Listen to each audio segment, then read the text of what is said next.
y vamos a recordar lo que estuvimos viendo la semana pasada, ¿ya?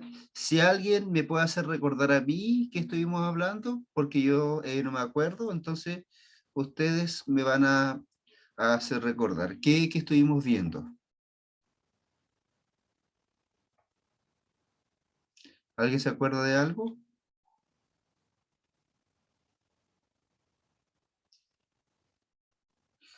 Entre más, ¿no es cierto?, nos vayamos acordando de lo que vimos la semana pasada, menos voy a pensar que necesitamos también hacer pruebas para, ¿no es cierto?, asegurarnos, ¿no es cierto?, de que estamos reteniendo lo que vamos aprendiendo, ¿no es cierto? Entonces, si yo, no sé, veo que podemos ir aprendiendo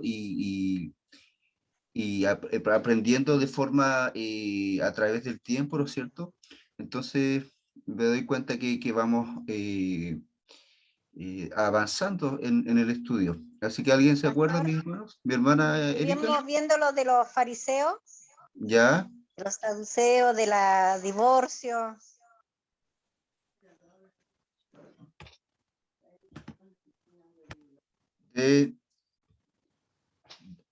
Del divorcio. No nos estuvimos hablando del divorcio, pero sí estuvimos hablando acerca de los fariseos.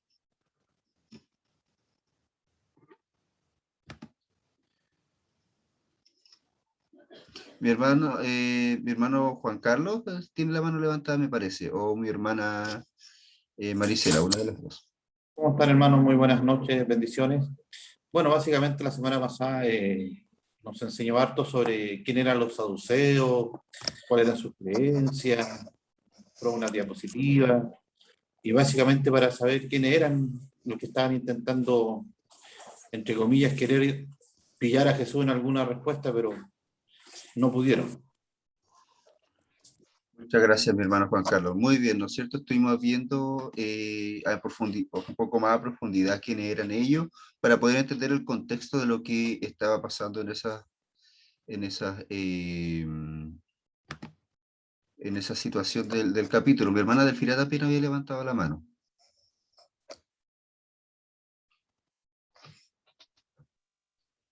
Amén. Bueno, también estuvimos viendo sobre el Mateo 22, 34 al 40, sobre el gran mandamiento. Ahí también, como decía nuestro hermano Juan Carlos, los fariseos querían, como bien decía él, tentar a Jesús le hicieron esa pregunta malicia, ¿no es cierto? Con malicia, que cuál era el más grande mandamiento en la ley. Entonces él le respondió, amarás al Señor tu Dios y a tu prójimo como a ti mismo. Fue lo que estuvimos viendo ese día. También podemos aprender de que ellos eran muy letrados, ellos eran siempre sabían mucho de la ley. Entonces, ellos sabían lo que realmente estaban preguntando. ¿Qué conclusión podemos sacar nosotros o yo en este sentido de que nosotros, aunque sepamos mucho de la Biblia, la leamos, hagamos oraciones, lo que hagamos, si no amamos realmente a nuestro prójimo, es imposible seguir agradar a Dios, ¿ya? Y lo otro que también vimos es del 41 al 46. No sé si alguien más quiera decir algo o lo puedo decir yo. Sí, sí, es así. Siga usted nomás, mi hermana. Ya. Entonces, ahí estuvimos viendo, este es un versículo que a mí se me hizo un poco difícil entenderlo realmente.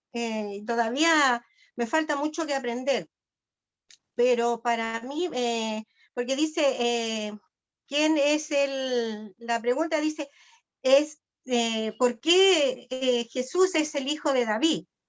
¿Ya? Entonces, todos sabemos que Cristo es hijo de, como dijo Pedro, es hijo del Dios viviente, ¿no es cierto? Pero también está esa parte donde dice, ¿por qué le llaman hijo de David? Cuando siempre sanaba él o alguien le pedía, le decía, hijo de David, sáname o este. Entonces, para mí, yo voy a decir lo que yo pienso, he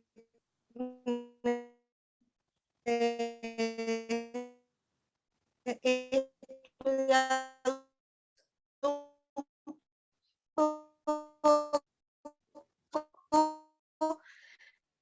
sí, o sea, porque Jesús era de la...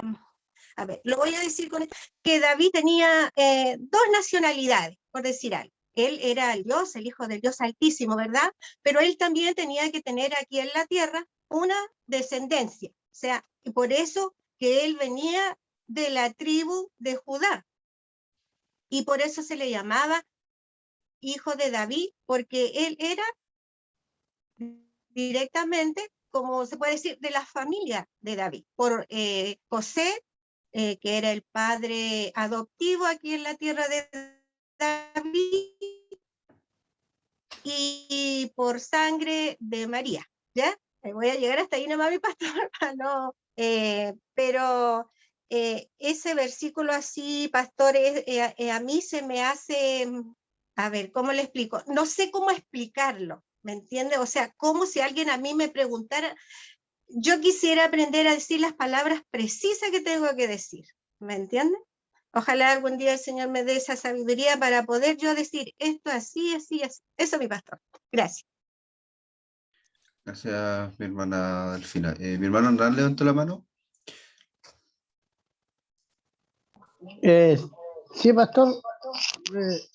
Está claro de quién es hijo Jesús. Pues, si hijo de David se le decía porque venía de la descendencia de David, María, la madre de Jesús. Era de hijo de David porque viene del hijo de David que se llama Natán. La descendencia ahí viene hasta llegar a María, por eso es hijo de David. Dios es el Padre espiritual, por eso Él es Dios, y María, la Madre terrenal. Por eso se le llamaba hijo de David. Además estaba profetizado antes, por eso la gente cuando llamaba a Jesús le decía, hijo de David, porque ya había una profecía que de David vendría el Salvador del mundo. Eso es más o menos. Gracias. Para no alargarme tanto. Sí, mi hermano Hernán, muchas gracias. Si vamos entonces rápidamente a, les voy a compartir la pantalla.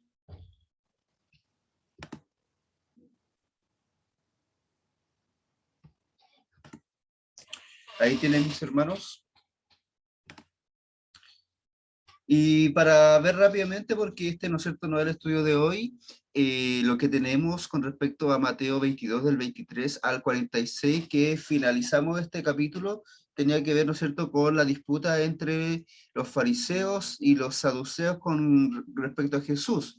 Ya sea los fariseos y los saduceos preguntaron a Jesús, ¿no es cierto?, de una forma, como dijo la hermana, maliciosa para hacerle caer, con el fin, ¿no es cierto?, de poder entorpecer el ministerio y buscar encontrar algo para luego no detenerlo, tampoco para poder entorpecer el ministerio de Jesús, sino que para matarlo.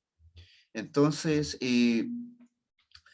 usaban cualquier artimaña, cualquier cosa, a tal punto de que preguntaban acerca de cosas que ni siquiera ellos creían o cumplían. Por ejemplo, los saduceos preguntaban acerca de la resurrección, siendo que ellos no creían en la resurrección.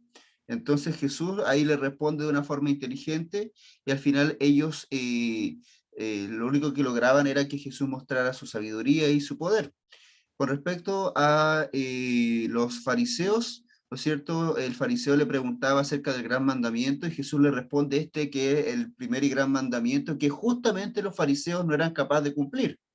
¿Ya? Amarás a Dios sobre todas tus cosas, sobre todo, ¿no es cierto? Y a tu prójimo como a ti mismo, porque ellos al final todo lo que cumplían acerca de la ley eran para sí mismos. No eran ni para Dios, ni era para el prójimo. Entonces, justamente Jesús contestaba de tal forma que mostraba el corazón de aquellos que le estaban tratando de hacer caer, ¿ya? Y luego, ¿no es cierto?, les pregunta con respecto a sí mismo, ¿no es cierto?, que de quién es hijo, ¿no es cierto?, el Mesías, en realidad, de dónde viene, ¿ya? Y al final ahí Jesús está validando a sí mismo, está queriendo decir, ¿no es cierto?, que él, ¿no es cierto?, es superior incluso que el rey David, ¿ya? El hecho, ¿no es cierto?, cuando se dice el hijo de, tiene que ver sí con la descendencia terrenal, ¿no es cierto? Por ejemplo, los hijos de Abraham, el hijo de David, eh, y todo eso tiene que ver con el hecho de que hay una historia, ¿no es cierto?, del pueblo de Israel que no es menos importante, es sumamente importante porque la tradición de alguna forma y las raíces de donde nace el pueblo de Dios, Israel, a causa de Dios, tiene mucha importancia para ellos. Pero, ¿no es cierto?, recordemos que Mateo está escribiendo a los judíos y estaba utilizando todas estas herramientas literarias que van a hacer sentido a, a los que van a estar leyendo en primera instancia, que son los judíos de judíos cristianizados ya, ¿no es cierto?, más de 50 años después de que murió Jesús, cuando empiezan a aparecer las diferentes 50, 70 años, incluso más, de que empiezan a aparecer los evangelios, ¿ya? Entonces, ahí, al escuchar, ¿no es cierto?, que se le dice al rey David, al que, ¿no es cierto?, se haga la pregunta acerca de quién es descendiente o David, ¿no es cierto?, o sea, el Mesías, tiene que ver con el hecho, ¿no es cierto?, de causar sentido a los judíos del primer siglo.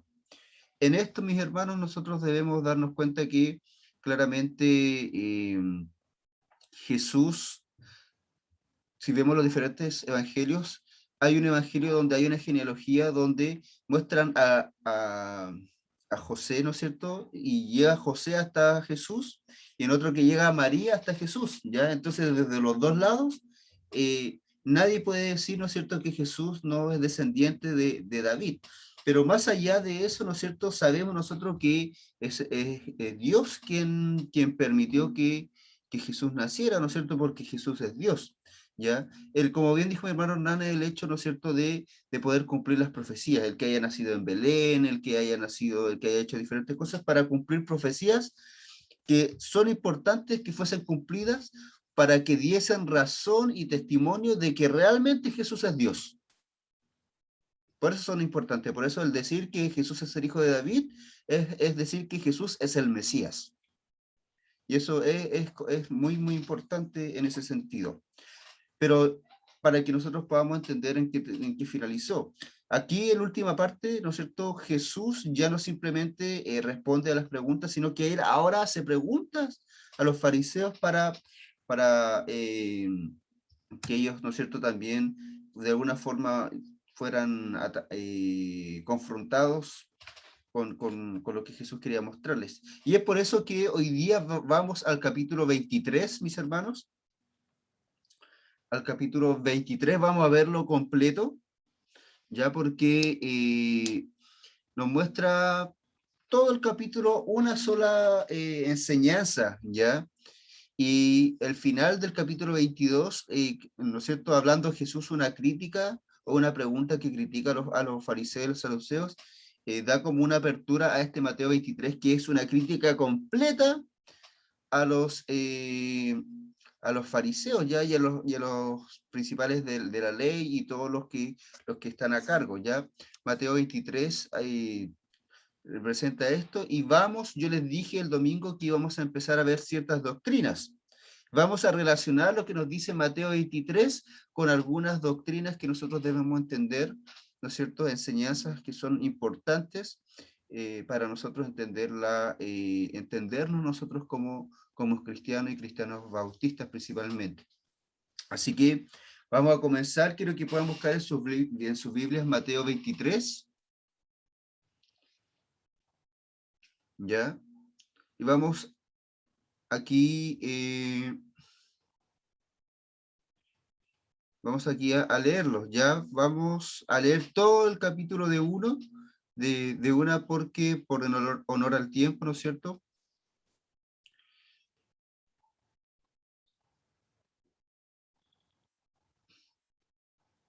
Se los voy a leer yo, mis hermanos, ¿ya? Y luego vamos a ir reflexionando, porque como vamos a ver hartas cosas hoy día, vamos a apurarnos un poquito, ¿ya? Dice así: Jesús acusa a escribas y fariseos. Entonces habló Jesús a la gente y a sus discípulos, diciendo: en la cátedra de Moisés se sientan los escribas y los fariseos. Así que todo lo que os digan que guardéis, guardadlo y hacedlo. Mas no hagáis conforme a sus obras, porque dicen y no hacen. Porque atan cargas pesadas y difíciles de llevar, y las ponen sobre los hombros de los hombres, pero ellos ni con un dedo quieren moverlas. Antes hacen todas sus obras para ser vistos por los hombres, pues ensancha sus filacterias y extiende los flecos de sus mantos, y ama los primeros asientos en las cenas y las primeras sillas en las sinagogas y las salutaciones y en las plazas, y que los hombres los llamen rabí, rabí.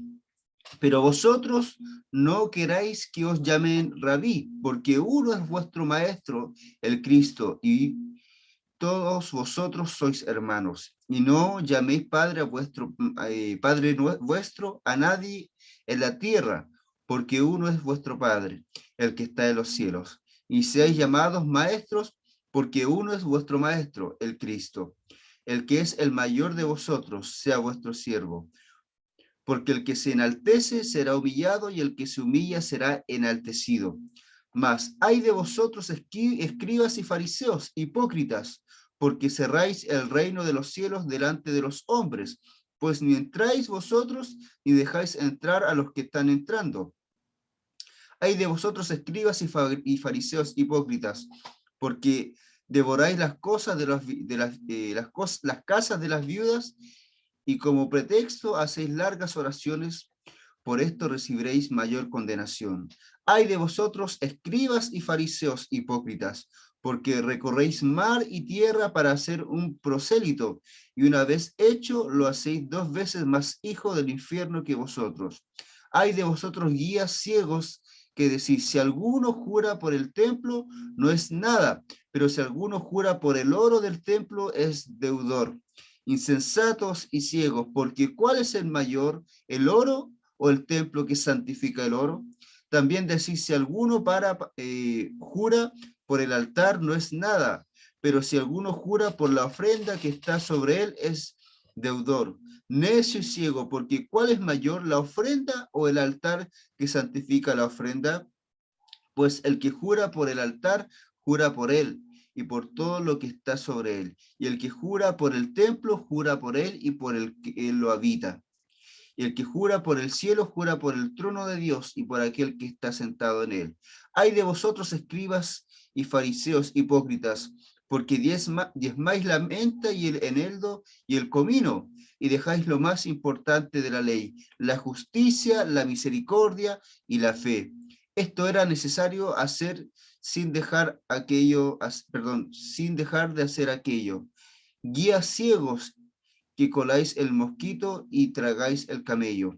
Ay de vosotros, escribas, fariseos hipócritas, porque limpiáis lo de afuera del vaso y del plato, pero por dentro estáis llenos de robo, de injusticia. Fariseo ciego, limpia primero lo de dentro del vaso y del plato, para que también lo de afuera sea limpio. Ay de vosotros, escribas y fariseos hipócritas, porque sois semejantes a sepulcros blanqueados, que por fuera a la verdad se muestran hermosos, mas por dentro están llenos de huesos de muertos y de toda inmundicia. Así también vosotros por fuera a la verdad os mostráis justos a los hombres, pero por dentro estáis llenos de hipocresía e iniquidad. Ay de vosotros, escribas y fariseos hipócritas, porque edificáis los sepulcros de los profetas y adornáis los monumentos de los justos, y decís, si hubiésemos vivido en los días de nuestros padres, no hubiésemos sido sus cómplices en la sangre de los profetas.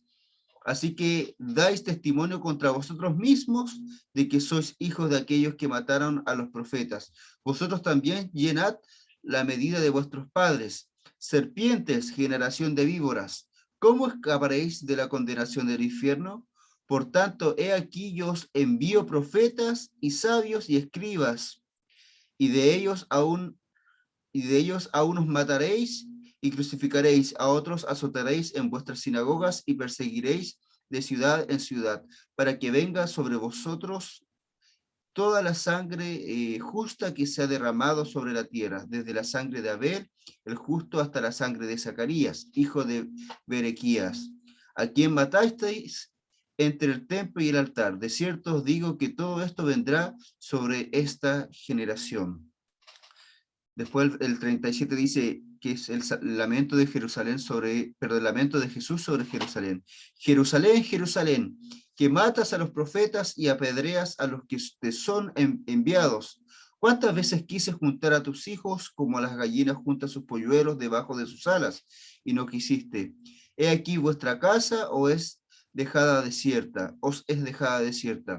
Porque os digo que desde ahora no me veréis hasta que digáis,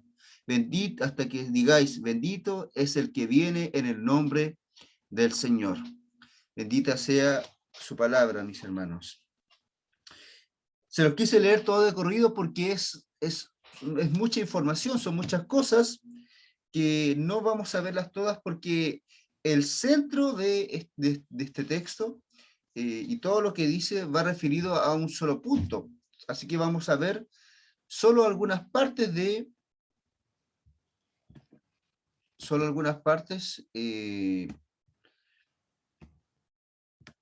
de este capítulo, ¿no es cierto?, de Mateo 23, ¿ya? Lo primero que nosotros debemos entender es que Jesús, después de un largo tiempo de ministerio, Él llega y ataca de una forma fuertísima a los fariseos, ¿ya?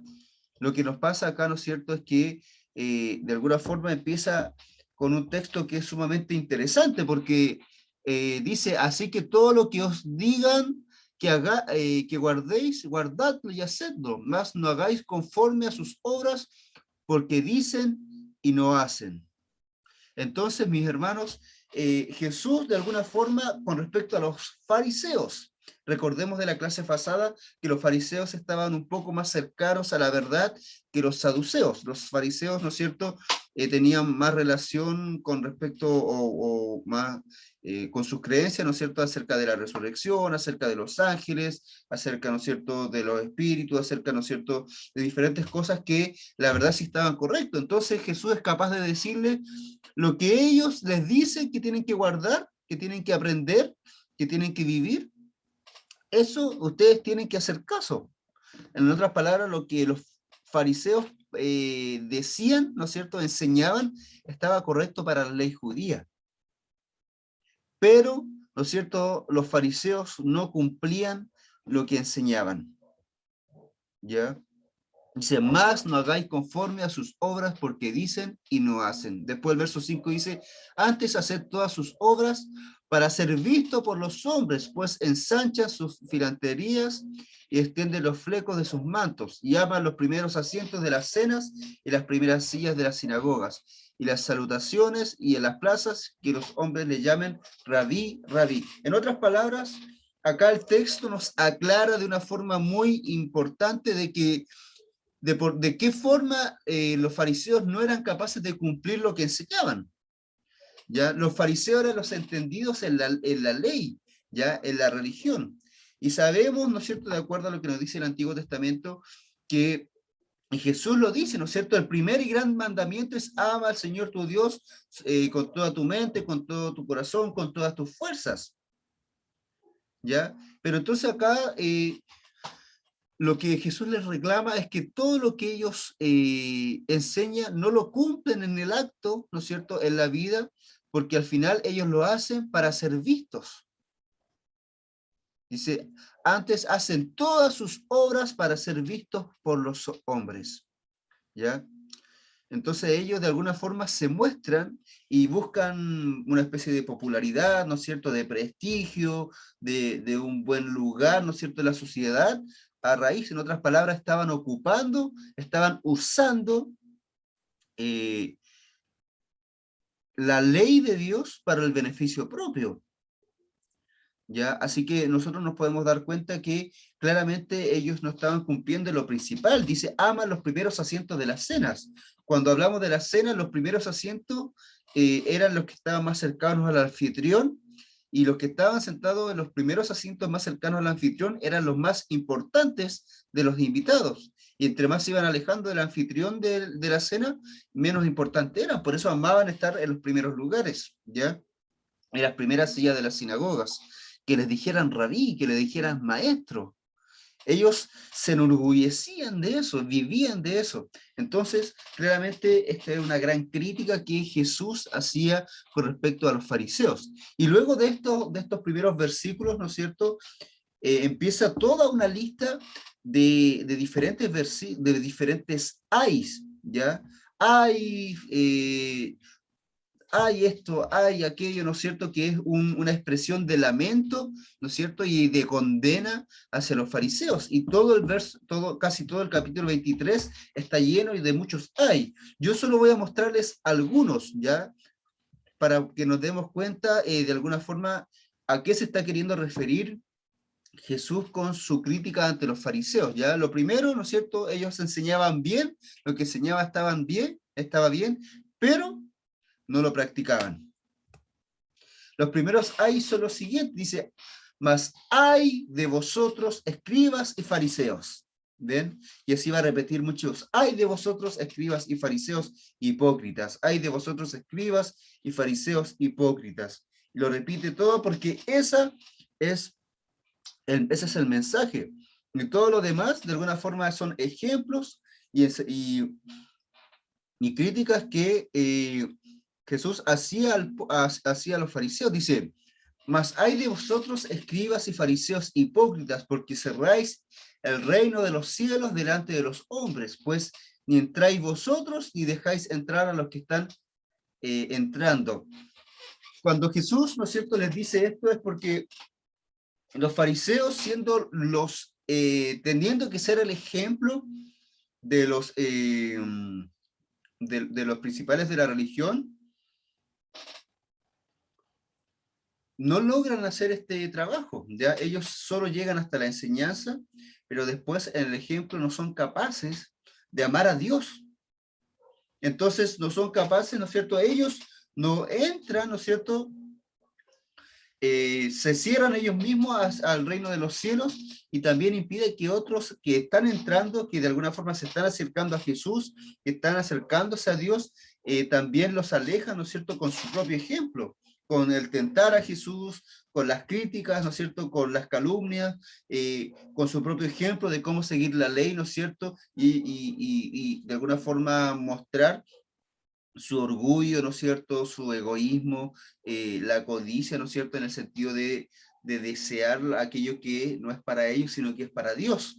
Entonces, vemos que este texto se cumple. Dice, después el 14 dice, ay de vosotros, escribas y fariseos hipócritas, porque devoráis las casas de las viudas y como pretexto hacéis largas oraciones, por esto recibiréis mayor condenación. Además, ¿no es cierto?,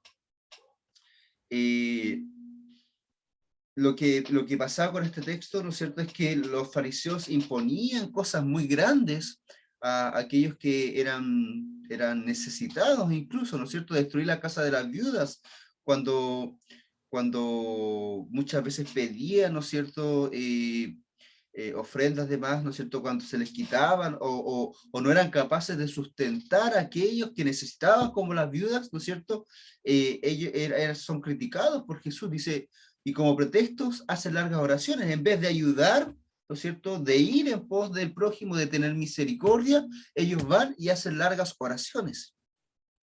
¿No es cierto? No significa que el orar esté mal, pero a ellos no les importa, ¿no es cierto?, la necesidad, por ejemplo, en este caso de las viudas. sino que les importa, ¿no es cierto?, ser visto por las oraciones. Entonces es una muestra del egoísmo que tienen, ¿no es cierto? Y como pretexto hacen largas oraciones, pretextos de no ayudar, hacen largas oraciones. Dice, por esto recibiréis mayor condenación. Después el 15 dice, ay de vosotros escribas y fariseos hipócritas, porque recorréis mar y tierra para hacer un prosélito, y una vez hecho le echáis 2 veces más, le hacéis 2 veces más hijos del infierno que vosotros, ¿ya? Era un ritual, ¿no es cierto? Cuando se dice hacer un prosélito significa, no es un ritual, sino que es el hacer a alguien seguidor de, ¿ya? ¿Y seguidor de quién? De ellos como fariseos. Hacer a alguien fariseo, por ejemplo. Hacer un prosélito, hacer a alguien, ¿no es cierto?, creyente de sus mismas creencias. Y al final, sus creencias, ¿no es cierto?, están tan distorsionadas por el ejemplo y la forma de vivir de ellos, que al final terminan alejando a las personas de Dios, ¿ya? Por eso dice, lo hacen 2 veces más hijos del infierno que vosotros. El 16, ¿no es cierto?, dice, ay de vosotros guías ciegos, que decís si alguno jura por el templo, no es nada, pero si alguno jura por el oro del templo, es deudor, ¿no es cierto? Porque ellos se están fijando en las cosas terrenales, ya se están fijando en el oro, que de alguna forma tiene un valor terrenal. Entonces, pretenden jurar por el oro que pudiese ser más importante por su valor y no por el templo, que su valor es espiritual, ¿ya? Entonces, de alguna forma estos textos reflejan, ¿no es cierto?, la visión que tienen los fariseos, una visión terrenal, un corazón, ¿no es cierto?, mundano, que está no buscando las cosas del cielo, no las cosas de Dios, no el reino de los cielos, sino que ganancias terrenales, ¿no es cierto?, no necesariamente como dinero, pero sí cierto tipo de satisfacciones personales, terrenales, como puestos, ¿no es cierto?, como lugares en la sociedad que no son lo más importante. Esos son los primeros hay que existían. Después escogí otros hay, ya que están a lo largo de todo el capítulo. Que nos dicen cosas sumamente importantes. El verso 23 dice, ay de vosotros escribas y fariseos y hipócritas, nuevamente en la frase, ¿no es cierto? Porque diezmáis la menta y el eneldo y el comino, y dejáis lo más importante de la ley, la justicia, la misericordia y la fe. Esto era necesario hacer sin dejar de hacer aquello, ¿no es cierto? Cuando dice este texto, este es uno de los más importantes, porque reflejan algo sumamente interesante. Ella acá habla del diezmo, dice que cuando dice que diezman incluso de la menta, el eneldo y el comino, se está refiriendo a que ellos están diezmando hasta lo más pequeño que tienen, ¿ya? No solo diezman de lo grande que tienen, sino hasta se tratan de fijar, ¿no es cierto?, y de ser minuciosos en diezmar hasta las poquitas cosas, ¿no es cierto?, que han obtenido ellas, como son estos tipos de aliños, que ¿no es cierto?, que utilizaban de hierbas. Ellos eran capaces de ser tan minuciosos en algo como esto. El Señor hace una crítica, porque han debido también de ser minuciosos a la hora de ser justos, de tener misericordia y de la fe en Dios. Pero ellos han dejado estas cosas que son más importantes de lado, ¿ya? La justicia, la misericordia y la fe, ¿ya? Dese cuenta que después dice, esto era necesario hacer, era necesario que ellos diezmaran hasta lo más pequeño, pero dice, sin dejar de hacer aquello.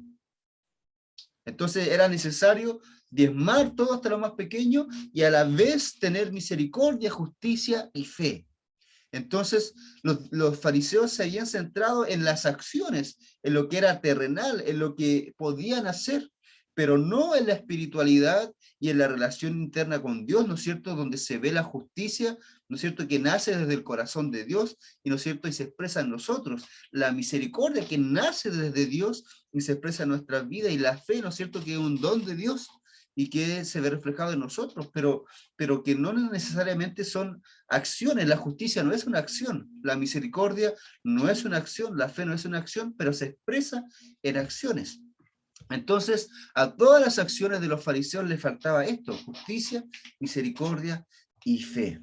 El 27 dice: ay de vosotros, escribas y fariseos hipócritas, porque sois semejantes a sepulcros blanqueados, que por fuera a la verdad se muestran hermosos, mas por dentro están llenos de huesos, de muertos y de toda inmundicia. Y este es el texto de alguna forma más revelador, ¿ya? Porque está entregando de alguna forma una metáfora, donde está diciendo: ustedes se ven como sepulcros blanqueados, ¿no es cierto? Como un lugar bonito, un sepulcro, ¿no es cierto? Si ustedes van a un, ¿no es cierto?, a un cementerio, hay lugares, ¿no es cierto?, tumbas que son muy bonitas, ¿no es cierto?, que uno se queda mirando, mira cómo construyeron acá, cómo recuerdan a la persona, y sepulcro blanqueado se está refiriendo a algo que está muerto, ¿no es cierto?, donde hay muerte, donde no hay vida, pero que ha sido arreglado, que se ve bonito por fuera, que se ve bien, pero por dentro no hay nada, hay muerte, es un sepulcro. ¿No es cierto? Entonces, mis hermanos, debemos darnos cuenta que acá esta metáfora está diciendo que los fariseos por fuera se ven muy bien, se ven respetables, se ven, ¿no es cierto?, personas espirituales, los fariseos se ven, y los escribas, ¿no es cierto?, se ven muy buenas personas, se ven, ¿no es cierto?, que ayudan al prójimo, que diezman a Dios, consagrados, todo lo que usted puede, y los adjetivos que usted quieran agregarle a alguien respetado dentro de lo que pudiese ser la religión. Pero por dentro, ¿no es cierto? Dice: más por dentro están llenos de huesos muertos y de toda inmundicia.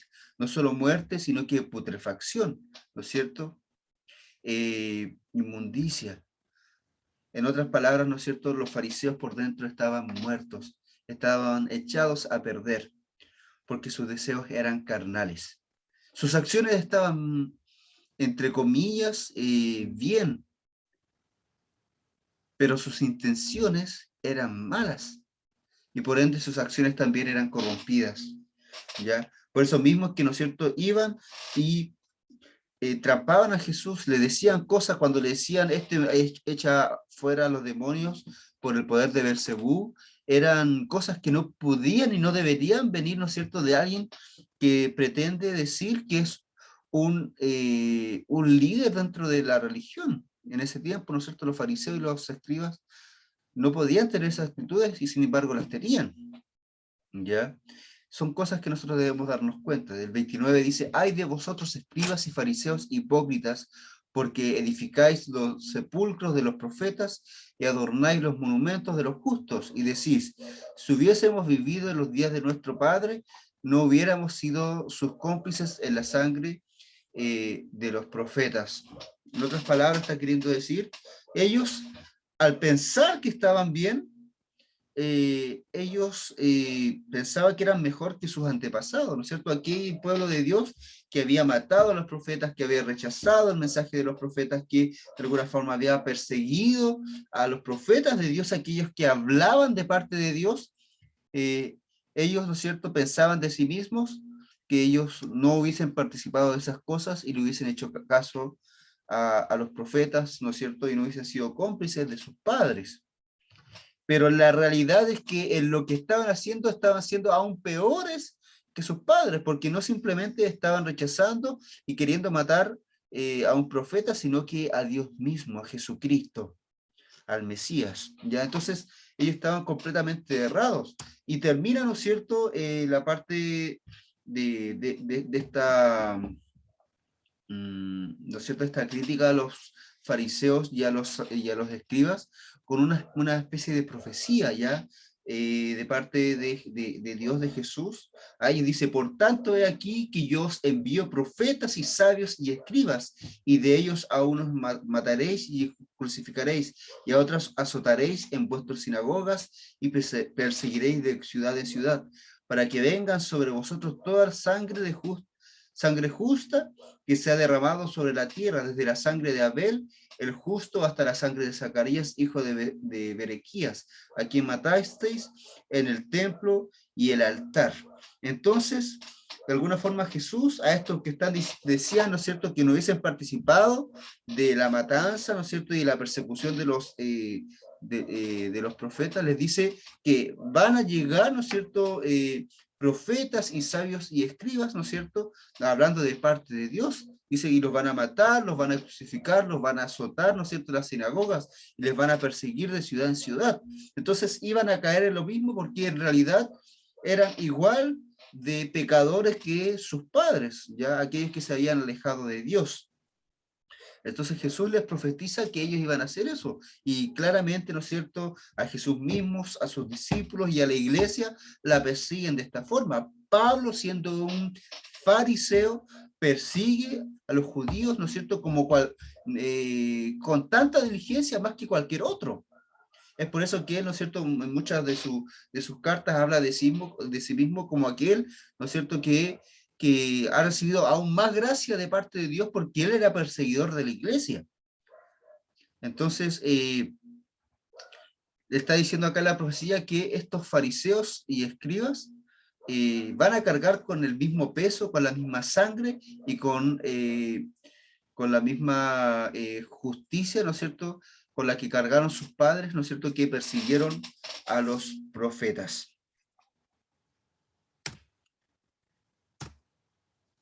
Y después, ¿no es cierto?, el capítulo finaliza con un lamento que es de Jesús hacia Jerusalén, porque el hecho de que o que Jesús criticara a los profetas y a los fariseos y a los escribas, era simplemente porque ellos eran el reflejo del pueblo de Israel, ¿ya? Sabemos que muchos creyeron en Jesús, ¿ya? Pero no eran la mayoría, sino que eran algunos solamente. Pero en sí, Jerusalén, ¿no es cierto?, el pueblo de Dios desechó a Jesús. Por eso, ¿no es cierto?, Isaías dice, varón de dolores, experimentado, ¿no es cierto?, que va a experimentar todo este rechazo, toda la crucifixión y todo, porque en realidad el pueblo, ¿no es cierto?, pide la muerte de Jesús, no son algunos, sino que es el pueblo. Dice, Jerusalén, Jerusalén, que mata a los profetas y apedrea a los que te son enviados. ¿Cuántas veces quise juntar a tus hijos como la gallina junta sus polluelos debajo de las alas y no quisiste? He aquí que vuestra casa os es dejada desierta, porque os digo que desde ahora no me veréis hasta que digáis, bendito el que viene en el nombre del Señor. Mis hermanos, este bendito que viene en nombre del Señor era algo que ya se había dicho cuando Jesús estaba entrando a Jerusalén. Recordemos que Jesús está ahora en Jerusalén, ¿ya? Y está en estos pocos días hasta antes de la Pascua para luego ser crucificado. Él está ya en las vísperas de su sacrificio, de su entrega en la cruz. Entonces él está en este choque de los reinos, del reino de los cielos, pero este reino terrenal también, ¿ya? Que de alguna forma los fariseos y los escribas son parte. Por eso hay esta lucha y esta crítica de Jesús hacia ellos, y lamenta Jesús a Jerusalén, no solo a los fariseos y escribas como líderes religiosos, sino que al pueblo, que está en la misma condición que estos fariseos y escribas. ¿Por qué les explico todo esto, mis hermanos, y por qué lo he pasado tan rápido?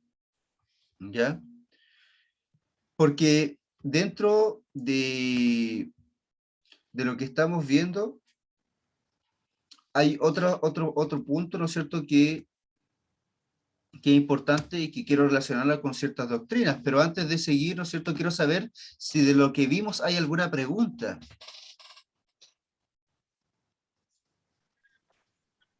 Un comentario, ¿Sí?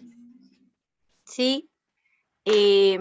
Efectivamente, cuando estábamos viendo de cómo ellos eran tan hipócritas que diezmaban hasta lo mínimo, pero siempre pienso que había una intención distinta, como diciendo ustedes hagan como yo o hagan como nosotros, porque en el fondo su corazón estaba puesto en las cosas materiales.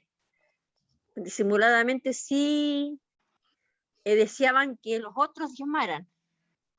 Y efectivamente, sepulcro blanqueado, al tiro a mí se me vino a la mente un cementerio y bueno, y en un sepulcro hay un muerto y un muerto que se está descomponiendo.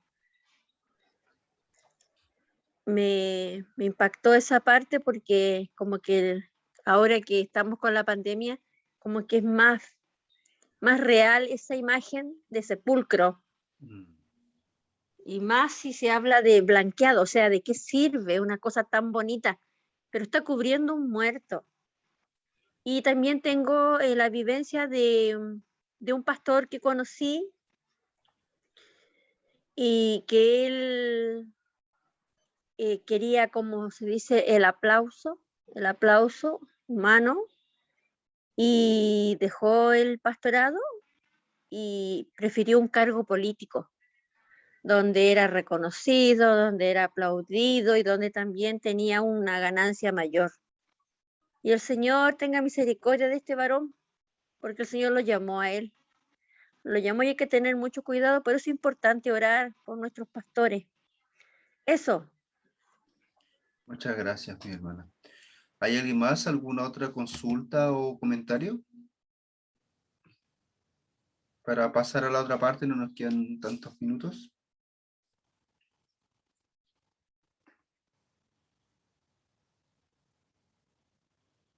Bueno, sí, mi hermano Juan Carlos, me parece. Sí, pastor.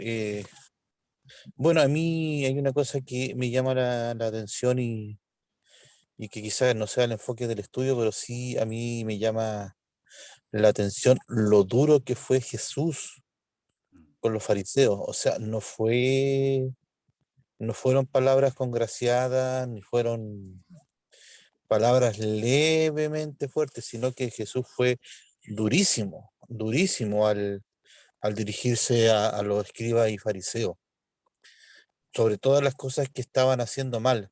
No les adornó las cosas, no se fue por las ramas, sino que fue directo al grano diciendo, como nosotros diríamos en chileno, pan, pan, vino, vino.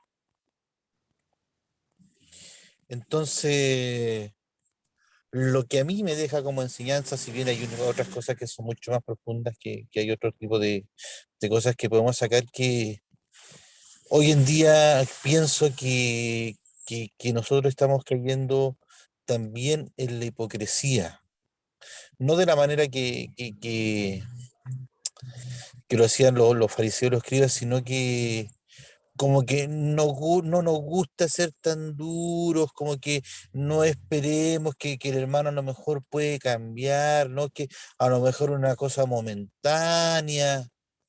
Y resulta que aquí Jesús fue directamente derecho a decir, no, pues las cosas no son así.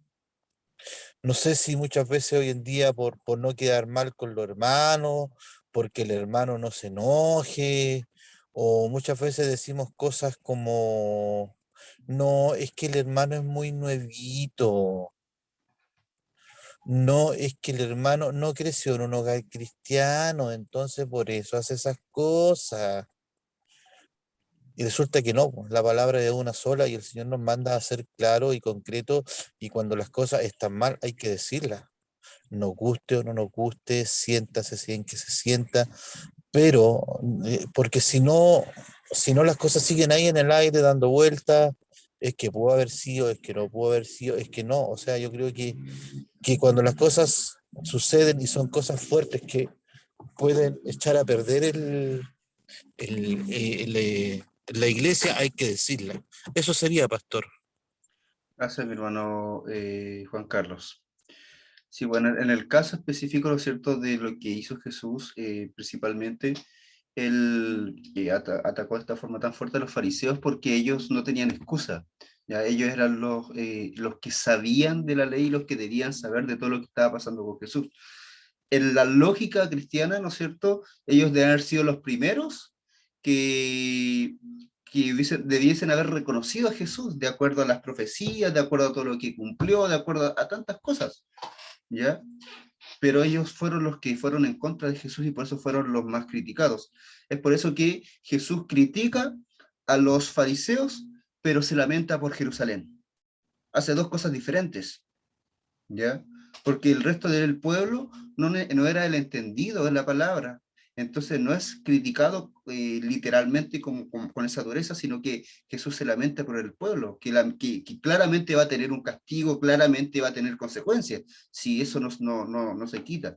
Pero la fuerza ahí va principalmente a aquellos que debían haber conocido la ley y las profecías y tenían que haber entendido todo esto. Ahora, para pasar rápidamente, mis hermanos, a lo otro que quiero mostrarles, es el hecho, ¿no es cierto? Y quiero relacionar lo que pasó con los fariseos y con Jerusalén en esta situación, ¿ya? Lo que yo quiero mostrarles, mis hermanos, era que lo que tenía que haber pasado es que era cuando Jesús viniera, ¿no es cierto?, con toda esta predicación del reino de los cielos, con toda esta... todos estos milagros, ¿no es cierto?, estas sanidades y cosas tan maravillosas que hizo Jesús, son cosas que deberían quebrantar al corazón del hombre, de la persona, de la mujer, ¿no es cierto?, quebrantar a la sociedad por cosas tan maravillosas que Jesús hizo. Pero muchos no se quebrantaron, muchos no aceptaron el ministerio de Jesús, no aceptaron a Jesús, no siguieron el llamado de Jesús. Y esto nos lleva a hablar de ciertas doctrinas, ¿ya? La primera, ¿no es cierto?, es la de la salvación, la doctrina de la salvación por gracia que nosotros estuvimos viendo el domingo pasado, ¿ya? Con respecto a estas doctrinas, ¿no es cierto?, de la salvación por gracia, vamos todo a relacionarlo un poco con Efesios 2, ¿ya? Y quiero leerles 3 versículos, ¿no es cierto?, con respecto a esta gracia, ¿no es cierto?, esta salvación por la gracia, que los fariseos justamente no entendían y todavía no habían entendido, y era entendible porque, ¿no es cierto?, Jesús todavía no había hecho todo lo que venía, pero es lo siguiente, dice, porque por gracia sois salvos por medio de la fe, y esto no de vosotros, pues es don de Dios. La salvación, ¿no es cierto?, es por la fe, por creer en Jesucristo. Y fue justamente lo que les faltaba a los fariseos, ¿no es cierto?, cuando decían que diezmaban en el eneldo, el comino y cada cosa, pero dice que habían olvidado la misericordia. Se me fue la otra palabra, pero decía que, y finalizaba con la fe, ¿ya? Habían olvidado la fe, no tenían fe. Entonces, claramente estaban lejos de lo que la salvación estaba requiriendo, ¿ya? No podían ser salvos porque, de hecho, una de las cosas que no tenían era la fe. Dice, y esto no es de vosotros, esta fe no es de nosotros, sino que es don de Dios, es un regalo de Dios, ¿ya? Pero este regalo de Dios, mis hermanos, la justicia, ¿no es cierto? Era la otra, misericordia, justicia y fe, ¿ya? Pero esta fe es un don de Dios, es algo que Dios ofrece.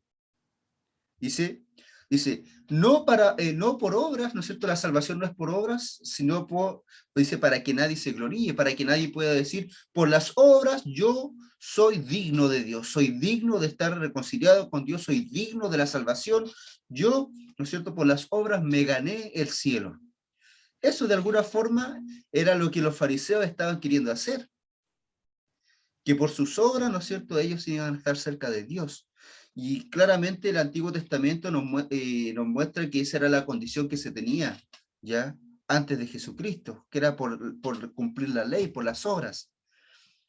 Pero ahora el texto, ¿no es cierto?, nos muestra que no es por obras para que nadie pueda decir, yo me gané el cielo, nadie me lo puede quitar, yo me gané el cielo, sino que es un don, un regalo de parte de Dios, a través de la fe. Dice, porque somos hechura suya, creados en Cristo Jesús para buenas obras, las cuales Dios preparó de antemano para que anduviésemos en ellas.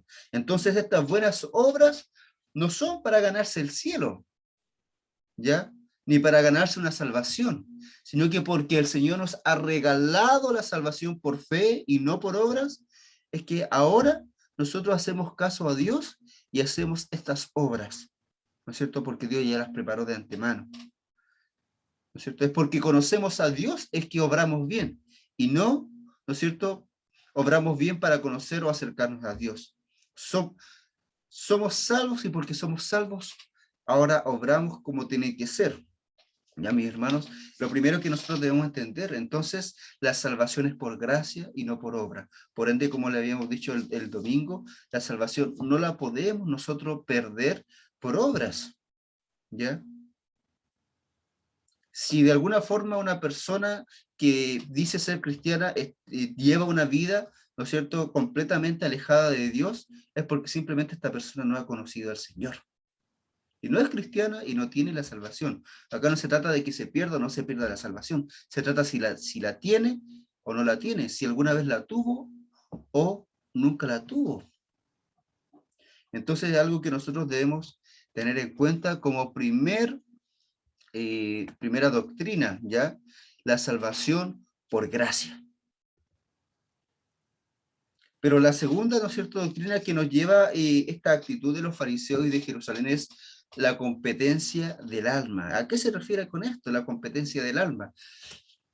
Ya, Primera de Corintios, Efesios 2, no Primera de Corintios, Efesios 2, ¿no es cierto? Pero los 3 primeros versículos del 1 al 3 nos hablan un poco de esto. Dice, y Él os dio vida a vosotros cuando estabais muertos en vuestros delitos y pecados, en los cuales anduvisteis en otro tiempo, siguiendo la corriente de este mundo, conforme al principio de las potestades del aire, el espíritu que ahora opera en los hijos de desobediencia, entre los cuales también todos vosotros vivimos en otro tiempo en los deseos de nuestra carne, haciendo la voluntad de la carne y de los pensamientos, y éramos por naturaleza hijos de ira, lo mismo que los demás. Hermanos, cuando me refiero y cuando se habla de la competencia del alma, se está refiriendo a que el ser humano tiene la capacidad de decidir por Dios o de no decidir por Dios, aceptar a Dios o negar a Dios, ¿ya? Porque el Señor no nos ha hecho como máquinas, ¿no es cierto?, donde estamos obligados a aceptarlo a Él. En esto, mis hermanos, nosotros nos damos cuenta que al menos en Efesios, ellos, cuando Dios se les acercó y les entrega, ¿no es cierto?, les ofrece este don de la fe, ¿no es cierto?, para la salvación, por gracia, los efesios lo aceptaron, dice, porque al principio, ¿no es cierto?, ellos eran hijos de ira, de condenación, ¿no es cierto?, guiados por la carne, ¿no es cierto?, por la voluntad de la carne, de sus pensamientos, y, ¿no es cierto?, habla de acá de su antigua condición, pero que antes ellos eran eso. Ellos aceptaron a Jesús, ellos cambiaron sus vidas. Entonces, hay una posibilidad de aceptar, ¿no es cierto?, el ofrecimiento de Jesús, pero a la vez también está la posibilidad, como los fariseos y el resto de Jerusalén, de que no aceptó a Jesús, lo rechazó. Entonces, esta es la siguiente doctrina que nosotros debemos entender, que existe una competencia del alma. Competencia se refiere a una capacidad. Ya cuando alguien es competente para algo es porque tiene la capacidad de hacer algo. La competencia del alma se está refiriendo a la capacidad de la persona, ¿no es cierto?, de decidir o no decidir por Dios. Y esto, mis hermanos, ¿no es cierto?, era lo que estaban haciendo los fariseos, lamentablemente no decidiendo por Dios. Pero esta doctrina, ¿no es cierto?, de la competencia del alma nos lleva a la siguiente, que es el sacerdocio del creyente, y también llamado sacerdocio universal. ¿Ya? ¿Esto a qué se refiere? Después, siguiendo, ¿no es cierto?, con Efesios 2, el 13 del 13, el 13, ¿no es cierto?, después el 17, 18 y 19 nos habla cosas especiales. Dice,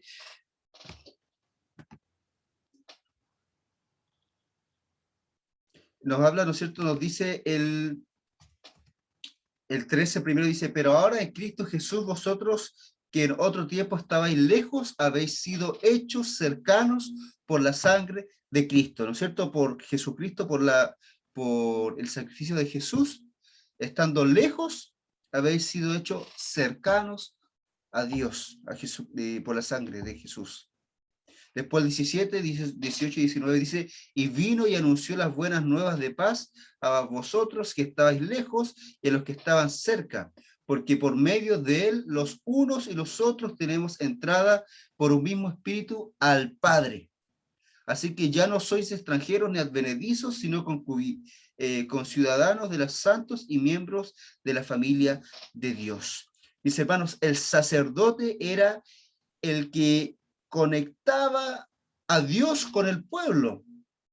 El sacerdote era de alguna forma el que era el puente, ¿no es cierto?, para que hubiese una relación entre Dios y el pueblo. Pero estos textos, mi hermano, nos dicen que a través de Jesucristo ya no hay un intermediario, ¿no es cierto?, que tenga, no se necesita un intermediario entre la persona que acepta a Jesús y Dios. No necesita nadie más, ¿ya? Sino que al mismo Jesucristo.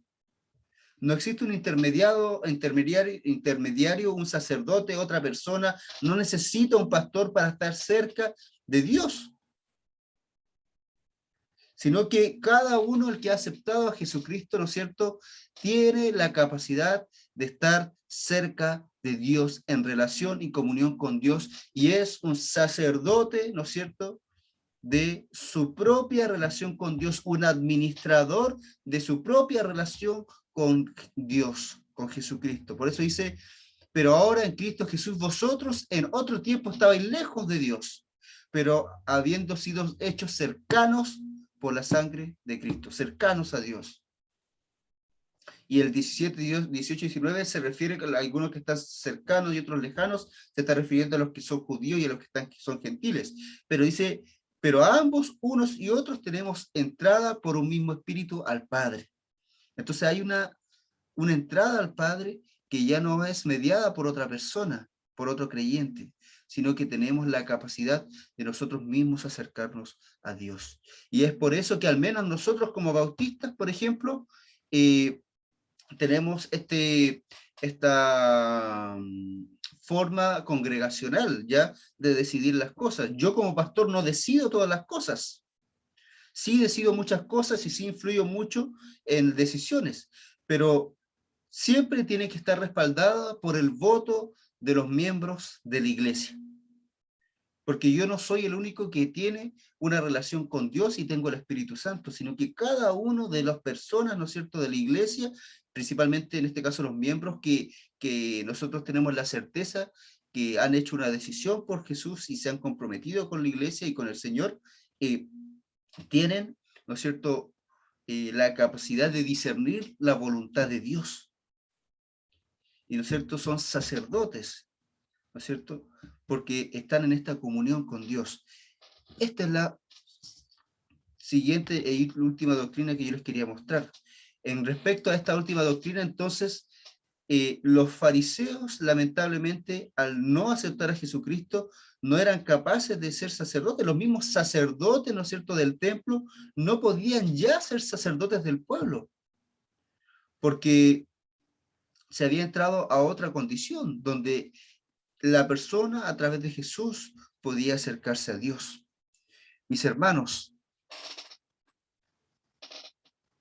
es importante que nosotros sepamos estas cosas. Si bien estas frases como la salvación, o bueno, la salvación por gracia sí sale literal en la Biblia, pero la competencia del alma, sacerdocio del creyente, no son conceptos que salgan literal en la Biblia, pero la palabra de Dios los enseña.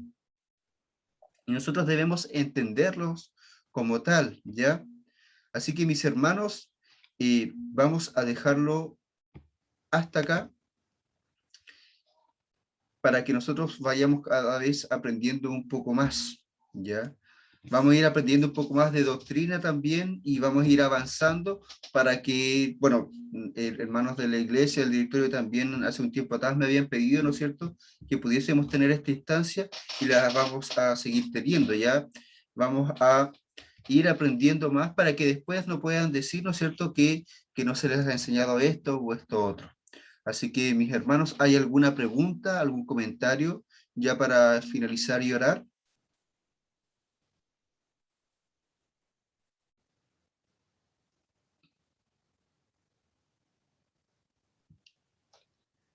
Mi hermano Rosamel. Sí, hay un punto que al principio de Mateo 23, ¿no? ¿Cierto? Sale que dice que los fariseos se sentaban, ¿no es cierto?, en la cátedra de Moisés. ¿Qué significa eso, pastor? ¿O qué lo quiera la cátedra? Se sentaban en la cátedra de Moisés, significa que ellos estaban adelante, ¿ya? La tradición era que cuando ellos enseñaban, no enseñaban de pie, ellos se sentaban, abrían las escrituras y empezaban a enseñar, ¿ya? Cuando se sentaban, ¿no es cierto?, en la cátedra de Moisés significaba que ellos se ponían en ese lugar, ¿no es cierto?, de liderazgo espiritual para poder leer, ¿ya? Es como cuando nosotros utilizamos la palabra púlpito, ¿ya? Es algo similar en este tiempo para que nosotros lo podamos entender. Es eso más que nada, mi hermano. Ya, gracias, pastor. Esa es mi duda. Gracias, mi hermano Rosamel. ¿Alguien más? ¿Alguna pregunta o comentario? No, que era la duda que tenía, creo que era. Mi hermano Hernán. También podríamos agregar que la cátedra de Moisés era la cátedra de la filosofía que ellos conversaban y trataban entre los escribas y fariseos. O Gracias, mi sea, hermano. ellos tenían acceso a eso. Lo demás no. Sí, también sí, mi hermano. Claramente, los que abría la escritura, ¿no es cierto?, eran los entendidos de la ley, no necesariamente los demás, ¿ya? Eso también tenemos que entenderlo cuando se habla de la cátedra de Moisés, se refiere, ¿no es cierto?, al lugar, pero se refiere a las escrituras como tales, ¿no es cierto? El Pentateuco se dice que fue escrito por Moisés. Entonces, a eso también se refiere. ¿Ya? Mis hermanos, ¿algo más?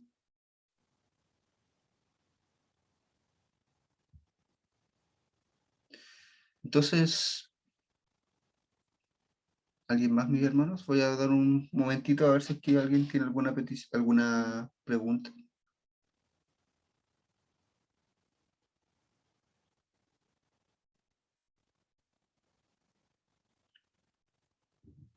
Ya, mis hermanos, entonces vamos a orar para ya ir finalizando, ¿ya? Señor, estamos aquí delante de su presencia para darle gracias por este tiempo en el que hemos podido, Señor, aprender de su palabra, hemos podido entender muchas cosas, Señor, con respecto también a la condición de los fariseos, Señor, la cual, ¿no es cierto?, a nosotros nos puede y nos debe, Señor, poner alerta, Señor, precaución para amarlo usted sobre todas las cosas, Señor, y no buscar, Padre mío, nuestra propia conveniencia, Señor, en cuanto a sus cosas, Señor, porque sus cosas son santas, delicadas, Padre mío, preciosas, y sabemos, Señor, que fueron doblemente confrontados, Padre mío, por Jesús, los fariseos, por tener esta culpa, Señor, aún más grande que el pueblo, porque ellos eran los que conocían. En este tiempo nosotros somos los que conocemos de usted, Padre Santo, y ayúdanos, Señor, a amarle, Señor, a obedecerle, Señor, y estar dentro, Señor, de su voluntad y agradarle en todas las cosas, Señor. En el nombre de Jesús yo le pido, Padre mío, que nos enseñe cada día, que nos abra la mente, el corazón y el entendimiento, Señor, para poder, Señor, aprender acerca de su palabra, acerca también de las enseñanzas, de las doctrinas, Padre mío, de entender, Padre mío, de que la salvación es por gracia y no por obra, Señor, entender que usted, Señor, nos ha dado la libertad, Padre mío, para aceptar o no aceptar, Padre mío, pero a la vez, Señor, este ofrecimiento tan grande nos lleva a tener una plena y absoluta, Señor, y directa relación con usted, Padre Santo, como sacerdotes suyos, que no necesitamos, Señor, otro hombre para poder estar cerca de usted, sino que, Señor, tenemos a su Espíritu, Señor, morando en nosotros a través de Jesucristo. Y gracias le damos por eso, Señor, porque es un privilegio y un honor, Padre mío, y es su misericordia, Señor, su misericordia y amor, Señor, hecha acción en nuestras vidas, Señor, a través, Señor, de esto que ha hecho. Gracias, Padre mío, le entregamos todas las cosas. Bendiga, Señor, a los hermanos que están presentes, sus familias, Señor, sus necesidades, Señor, en las iglesias representadas, Padre mío, y aún a los que no han podido estar también, bendiga, Señor. Siga con nosotros, Padre mío, que su presencia nos acompañe a cada uno. En el nombre de Jesús, amén. A mis hermanos, ¿no es cierto que pueden desbloquear sus micrófonos? Para ir despidiéndonos. Así que, mis hermanos, que el Señor les bendiga. Que el Señor les bendiga a todos mis hermanos. Bendiciones. Bendiciones. Padre, saludos. Doña Guillermina, bendición. Que le bendiga a Loreto. Ya, bendiciones a todos. Ya, chao, chao. Igual.